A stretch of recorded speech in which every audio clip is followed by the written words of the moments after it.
My ears have returned. I finally figured out how I could manage to get me in the video again with my ears. And so I don't have Pocahontas ears, which is the theme for today, but I have these pumpkin ears that I made.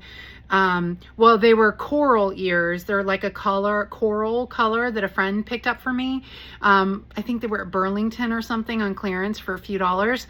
And so she picked these up for me. And then I decided to make them pumpkin, like designed like a pumpkin. I don't know if you play Disney Emoji Blitz, but there's this Minnie Mouse pumpkin, and that's where this pumpkin theme came from. She's like the cutest little emoji. I just love her so much. But anyway, so that's where my ears came from today. And today's card is a Pocahontas card that I decided to make along the same lines as the key theme that I had with the Cinderella.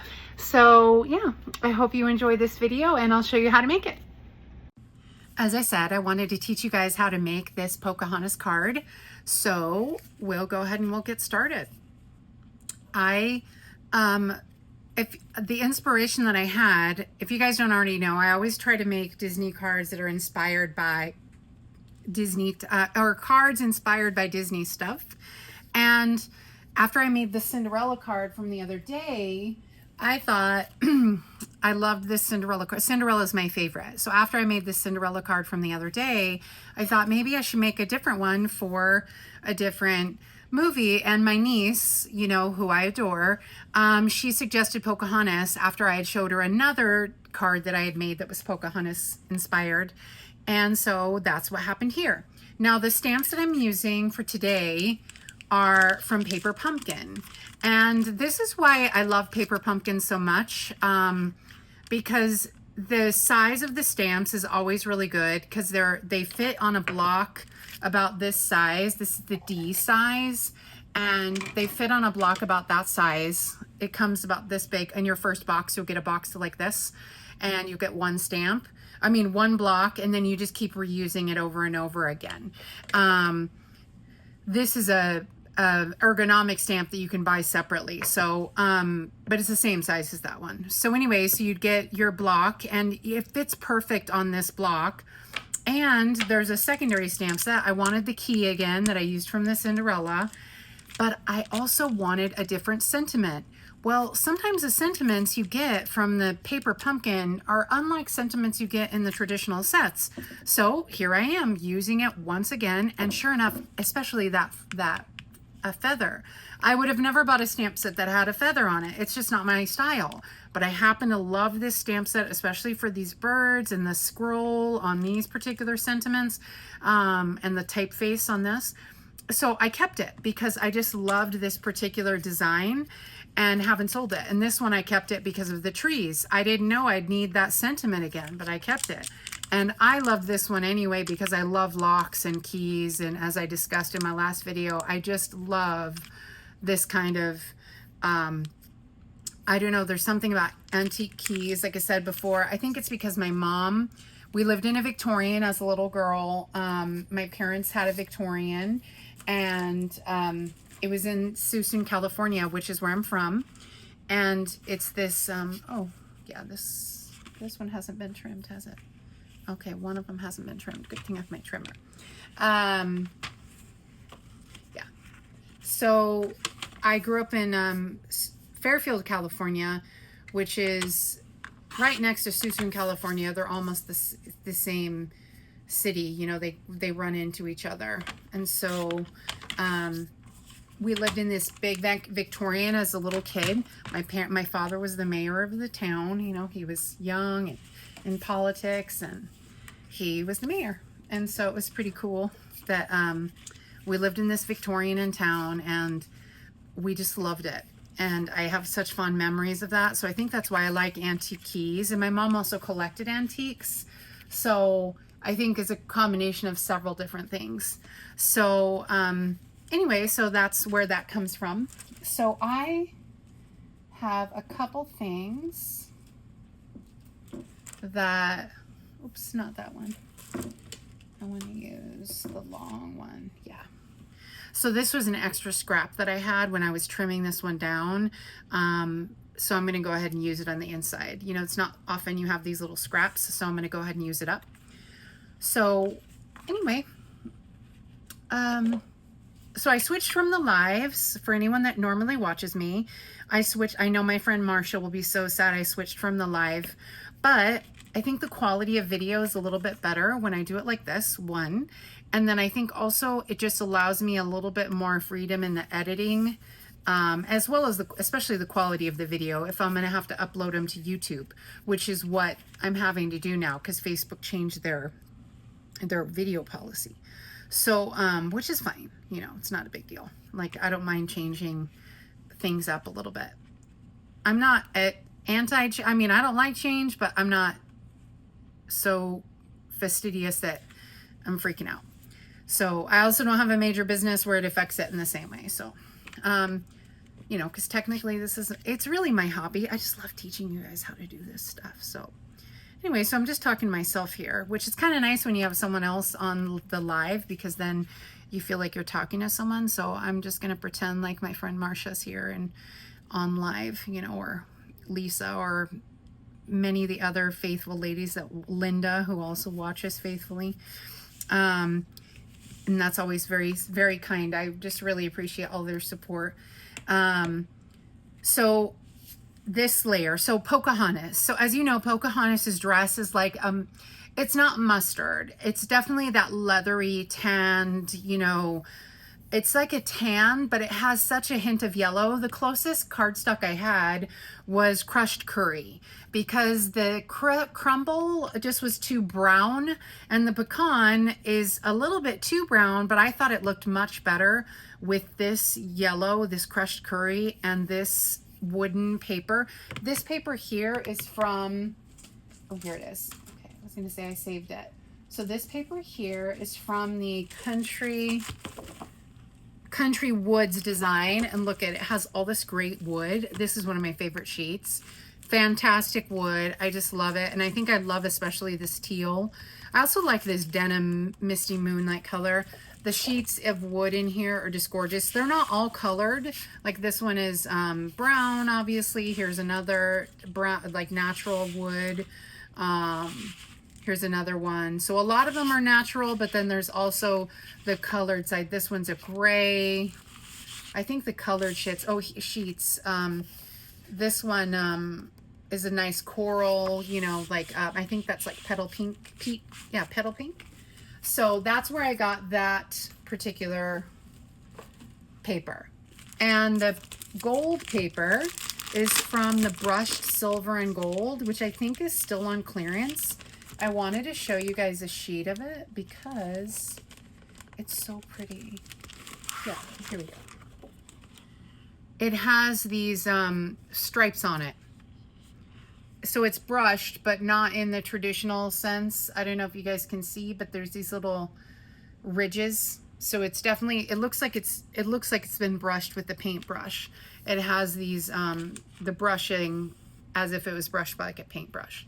And so I used that especially on this card for the gold key. I just thought that was better. I didn't want Cinderella's key to be gold.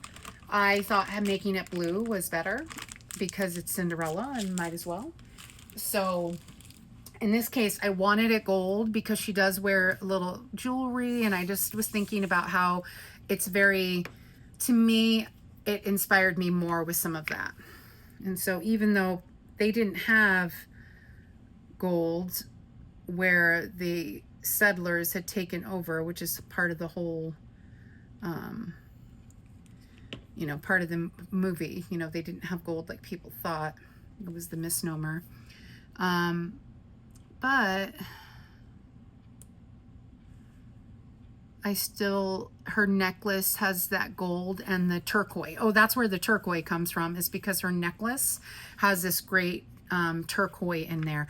Okay, so this is 4 1/4 by 5 1/4. This is 4 inches by 5 inches. And this is 4 inches by 5 1/4. 4 inches, 5 1/4. This is 3 1/4 by 5, and this is 3 1/2 by 4 3/4. Whenever you're going down in your layers, this card base is 4 1/4. So when you want to go 4 1/4, so it's 4 1/4 right here. So if you want to make your next layer, you get down to the 4. So that's the quarter. And you go down again here to the next quarter. And you go down here to the next quarter. And you go down here to the next quarter. You don't have to do it by quarters. I personally just like the look of a 1/4 inch layer. Some people like to do the 1/8. If you go by an 1/8, you're going to do the same thing. You're going to put an 1/8, you're going to go down by an 1/8, go down by an 1/8, go down by an 1/8. So you have a larger piece of the designer series paper, but you're going to only have the tiniest little trim. An 1/8 is going to look like, let me do it on the inside. An 1/8 is going to look like about that. So you're just going to have a hint of color. And I didn't want it to be just a hint. I wanted a little more than that. That's just my preference. I tend to like 1/4 inch. Sometimes people say it's easier to measure. Oops, I forgot I was going to stamp on this. So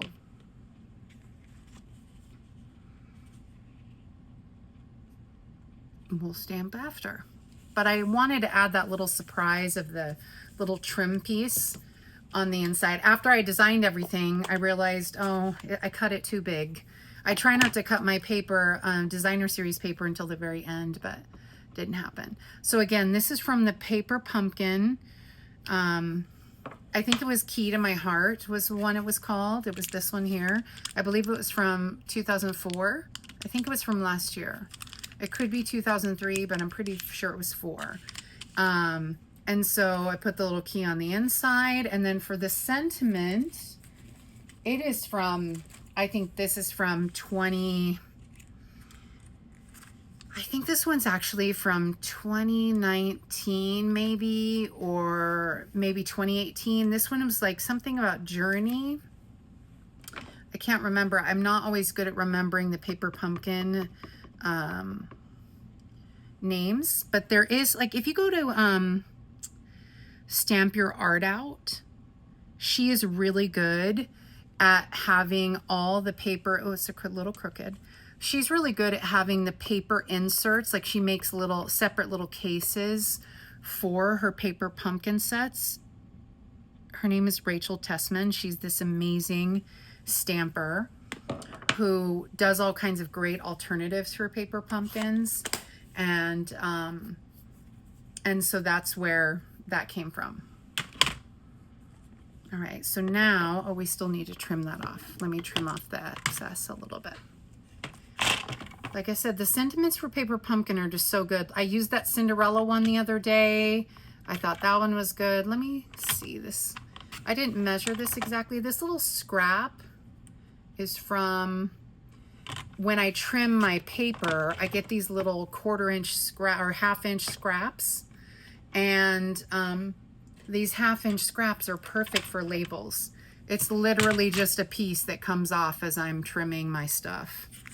So, okay, so we used both of those stamps. We're done with our glue. So yeah, it's not too crazy a design, but I still thought it was just such a fun design. So we'll go ahead and we'll put, oh, I don't think, yeah, I think I'm gonna go with the other design that I made just now where I put it on the left. So this is the crooked one. So yeah. And this says, may your journey through life take you to new and exciting to many new and exciting places. And I thought that was very Pocahontas inspired. To me, it seemed like an appropriate sentiment. I liked this key. I like this sentiment on the left side. My reel will have it with the sentiment on the left side. So there we go. So we've got that going. We're done with our ink. Oh no, we're not. We've got to stamp our little label. Okay. So again, now this key came from, the key and the label came from the Tags to Go packet. And so this is the label and here's the key. And so I also cut out some of these baby ones, but I'm not using it on this card. They're so cute. Look how cute that little tiny key is. So cute. Anyway, so we'll go ahead and we'll use the tag, the keychain tag, basically hotel tag type look. I thought that was just a fun design. And then we're using the feather. Now this stamp set is from 15, I think, or maybe even like 16. I think this might be from 2016. I think it's from 16 or 17. And I'm stamping this feather. Now it's going to come off the end a little bit, but I'm not too worried that it overlaps there because I'm tying a little bow and putting the key. So you don't really notice that it goes off the edge. And sometimes it actually looks good when you have the stamp cross over the stitching. And so, but how cute is that sentiment? I just thought, not sentiment, but just that image. I just thought, what a perfect little feather for this card, you know? And of course I used the Coastal Cabana for that. I used crushed curry for the sentiment and for the key inside to match this paper. And we'll just get our key now and tie some ribbon with the Lost Lagoon. Oh, this back paper was Lost Lagoon. Because this is my first video live for you guys, and it's like I'm trying to get my bearings of how to do this. It's a little different. So not live, but recorded. So this paper, this ribbon is very silky. This is the Lost Lagoon soft cording, and it's really, really pretty. I really like it, but it is very slick. So I don't necessarily recommend. It slides, so you have to play with, sometimes you just have to play with ribbon and see how it's gonna work. So I'm gonna put this little washi tape on here and see if it'll hold the cording down a little bit. As you can see, it unrolled, and the cats were super excited that it unrolled away from me, and then I had to try and drag it back and roll it back, and it's just super messy. But that's partly because I was clumsy and dropped it. But it is a really gorgeous ribbon. It's so pretty. This is Lost Lagoon color. So I want my key over here, so I'm going to thread it through on this side. I want it on the right side. I want my key on the right side.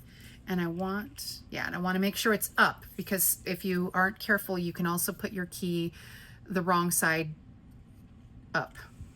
So, or the right side down, whatever you want to say. And then I'm going to make sure my key overlaps just a tiny bit here. And then I'm not going to tie it super, super tightly. You're going to pull it, but you don't want to rip the paper.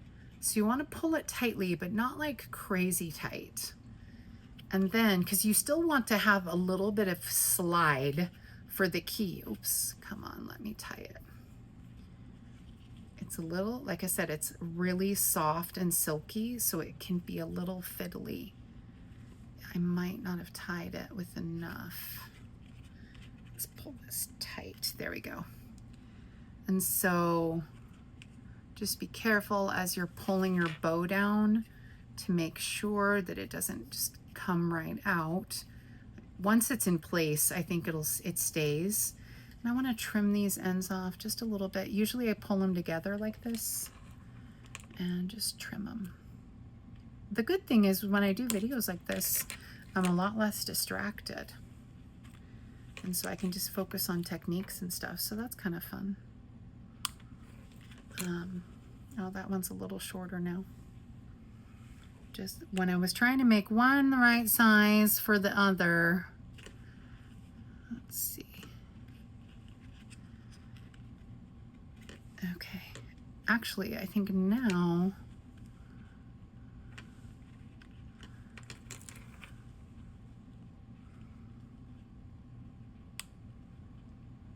and these are my fabric scissors so that they don't, or ribbon scissors as I call them, so that they don't, that they cut a clean end.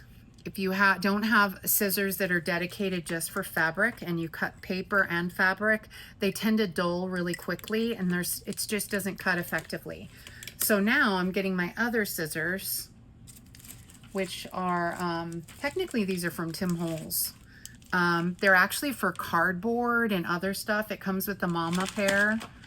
So it has this giant mama pear. I've broken the little cover. But it's got a serrated edge to it. It's Ionic Studios, I guess, is the company. And Tim Holtz. I don't make any money from telling you that. I just thought I'd let you know. So this one's really good for cutting cardboard because it's got that serrated edge, really tough scissors. Also, these little guys are super, they're serrated as well, but a little more fine detail. Like I need to cut some of this dimensional for the key. And I'm using the mini dimensionals, and whenever I need to cut something really narrow, but it's sticky, so I can't use my paper scissors and I can't use my fabric scissors. So I use those ones that are for cutting other stuff. And that's like the perfect dynamic, you know. And so I'm just putting little strips of dimensional along the key so that it pops up nicely when I put it down.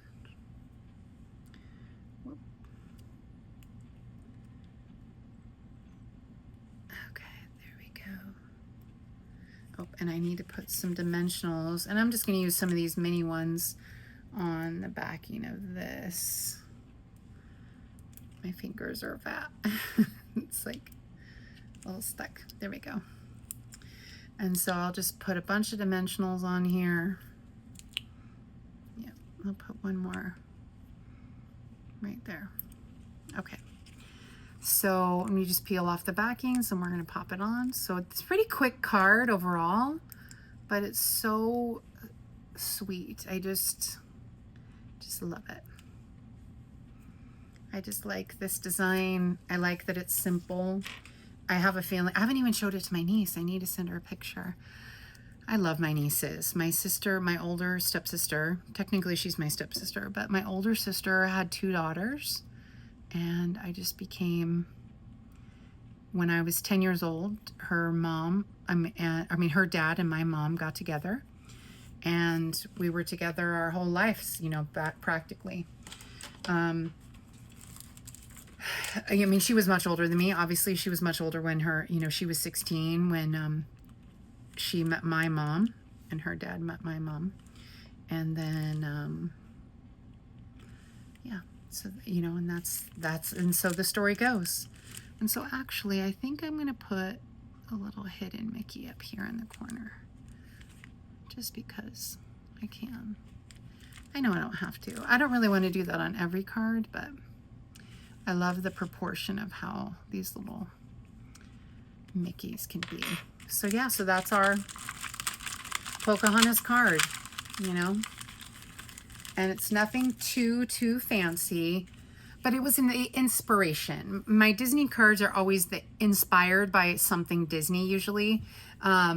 Well, not usually, that's why they're Disney inspired. I'm rambling. But I thought, how fun is that? That nice little shine. And again, it's World Princess Week. So Pocahontas being a quote unquote princess, you know, a Disney princess technically. And she, you know, she was the chieftain's daughter. So she was princess in that theory. And so I just love her. I loved Pocahontas a lot more than I expected. I didn't think I'd like that movie so much, but so here's the original and here's the next one. But I did. I just thought it was such a good movie. I think it was good because the visuals, the colors that are used. I was trying to come up with all kinds of rainbow that I could use for Pocahontas, but maybe I'll have to do that. I have to find a punch for leaves in order to do that, but the colors of the wind, you know, so to speak, you know, that is what I wanted. But instead I just emulated her clothing colors, the colors of her. And that way we're still getting a Pocahontas inspired. And remember, I had my Cinderella inspired card from the other day. And again, it's inspired by her clothing. And then of course, a little bit with the butterflies, which was, I guess that was also on her clothing. So anyway, so there we go. There's our card. And so such a pretty sentiment, and the font on this is also so cute. Well, thanks for tuning in. I appreciate you, and I hope you have an excellent rest of your day. I hope it's fabulous. And thanks for tuning in. you know, like, comment, subscribe, whatever you want to do. I really appreciate it. I just like teaching people how to do stuff, and so that's really my passion. So I'm happy to be able to teach you guys how to make a note card. All right, have a great day. Thanks.